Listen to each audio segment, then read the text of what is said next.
In 1951, Solomon Asch proved that human beings will ignore obvious facts just to avoid disagreeing with a crowd. That same invisible force is operating inside the compact camera market right now. And one company has been quietly mapping it, in building a blueprint to break it open. Subscribe to Alt Buzz, because today we are going inside Canon's counterattack.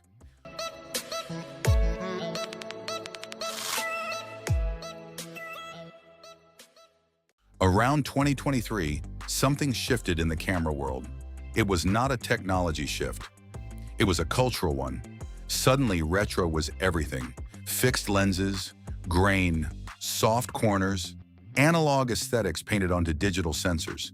TikTok exploded with photographers holding small silver compacts, their feeds drenched in that warm, nostalgic light that felt like it came from a different decade. Fujifilm led the charge. Their X100V became the symbol of a movement. Then came the X100VI, and the world went absolutely mad for it. Supply dried up, prices spiked. People were paying double, sometimes triple, the retail price just to hold the camera the algorithm kept putting in front of their eyes. What they were was identity objects. Owning one meant something. It said, "I am a serious photographer. I choose limitation as a creative virtue." The fixed lens was not a compromise, it was a badge. And when millions of views flow to one specific camera, the correct answer stops being about what serves your photography. And it becomes what the room is pointing to. And just like in Asch's experiment, most people go along. While Fujifilm was becoming a cultural phenomenon and Ricoh was selling out across every continent, Canon was quiet. Unusually quiet. No major premium compact announcement, no splashy press release, and if you were watching casually, you might have assumed they simply missed the moment. Their PowerShot G7X Mark III had dominated from roughly 2018 through 2022. Every travel creator, every lifestyle vlogger featured that flip screen machine, and then it got labeled. Vlogger camera, not photographer's camera, not artist's camera. And in the ecosystem of camera culture, that label is almost impossible to shake. Canon watched their premium compact get culturally downgraded and learned something important. Entering a trend cycle at the wrong moment can define your product's identity for years.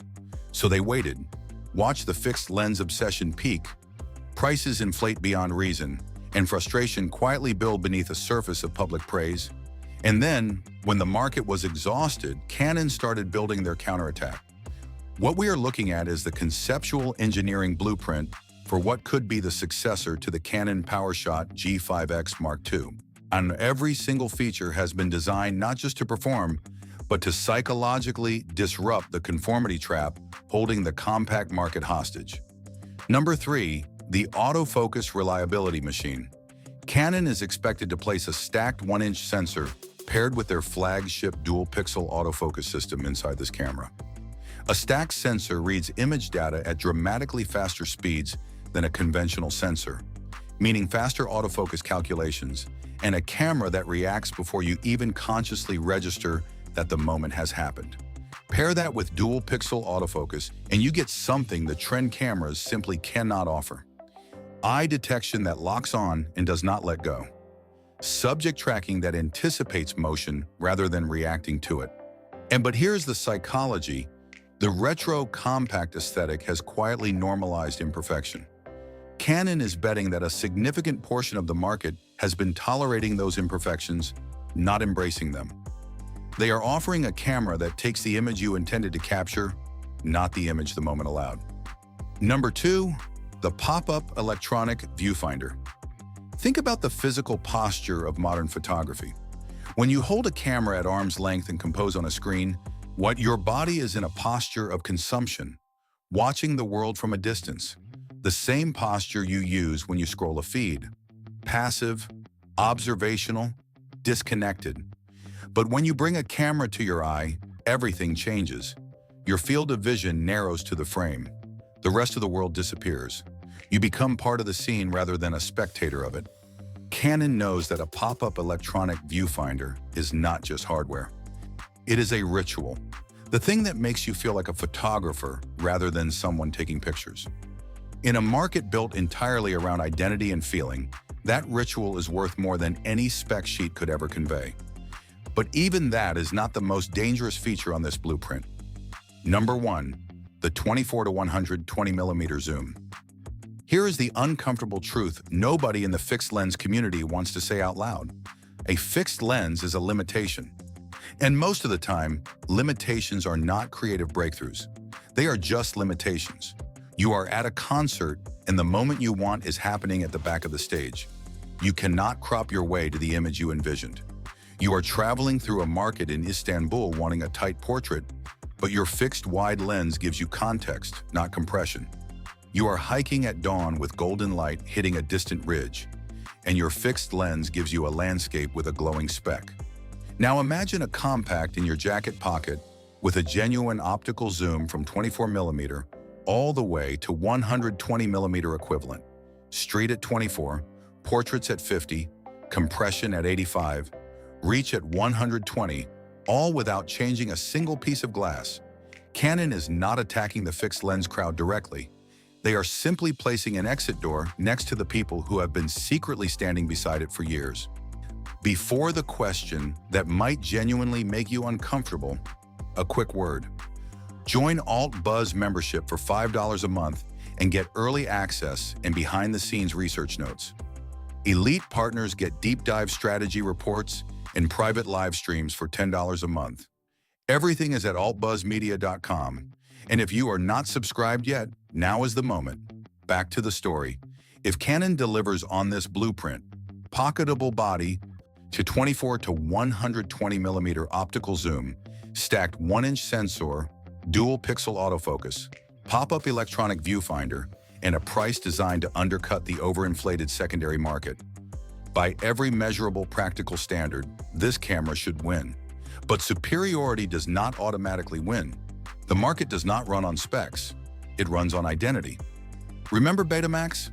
Better picture quality than VHS? Lost the format war anyway.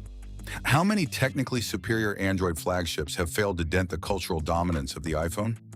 Not because of specs, but because the identity signal and social proof beat the spec sheet every single time. The people who bought the Fujifilm X100VI did not just buy a camera.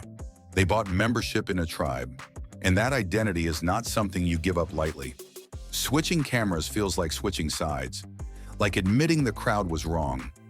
And Ash showed us that almost nothing is harder for a human being than publicly contradicting the group they belong to. Canon's real challenge is not engineering. It is giving people permission to trust their own needs over the crowd's consensus. Canon plays long games. They watched Sony define the mirrorless market for half a decade before entering with the EOS R system and methodically building their way back to the top of the professional conversation.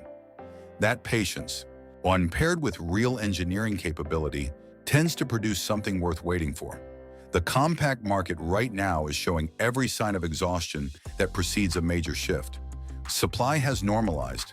Secondary market prices are softening. The algorithm is surfacing different aesthetics, and people are quietly tired of explaining why their camera cannot do something a simple zoom would solve. Canon is not building a camera for the photographers already deep in the retro compact religion. They are building it for the ones who almost bought in, and then quietly wondered if there was something better. Canon is betting that is enough people to shift the narrative, and honestly, so am I. When Canon drops this camera, will you evaluate it on what it actually does for your photography, or will you feel the pull of the crowd? Let me know in the comments. Subscribe to Alt Buzz, support with super thanks below, and head to altbuzzmedia.com for early access and strategy reports. Think independently, shoot deliberately. See you in the next breakdown.